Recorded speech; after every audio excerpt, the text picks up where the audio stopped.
नमस्कार, मी ॲडव्होकेट रणजित पाटील. मी आमच्या गावातील नवल भिवराव पाटील, राहणार कनाशी, तालुका भडगाव, जिल्हा जळगाव यांच्या शेतामध्ये लावलेले निर्मल 666 या मक्याच्या वानाच्या प्लॉटमध्ये पाहण्यासाठी आलो असता आमचे काका नवल भिवराव पाटील यांनी मला मका जो लागवड केलेला आहे या ठिकाणी प्लॉटवर मी संपूर्ण पाहणी केली असता हे जे निर्मल 666 व्हरायटी आहे याचे कणित जर पाहिलं तर हे पूर्णपणे भरलेलं आहे टोकापर्यंत. आणि सर्व मी प्लॉटच्या चारी बाजूला फिरला असता तर पूर्ण जे कणीस आहे ते समसमान आहे. आणि विशेषतः म्हणजे आमच्या भडगाव तालुक्यात जो मक्यावर रोगाचा प्रादुर्भाव लीफ विल्टिंग या रोगाचा प्रादुर्भाव असतो तर निर्मल 666 या व्हरायटीवर लीफ विल्टिंगचा कुठलाही प्रादुर्भाव नाही.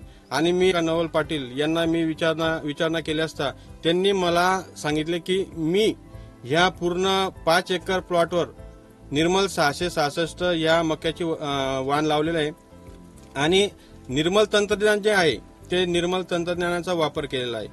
तर मी पण या पुढील वर्षी मका या पिकाची लागवड करेल तर मी सर्वप्रथम निर्मल 666 या वाणाला प्राधान्य देईल.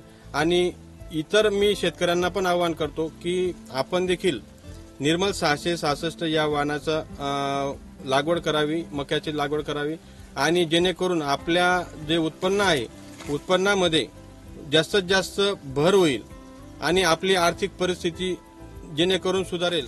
धन्यवाद.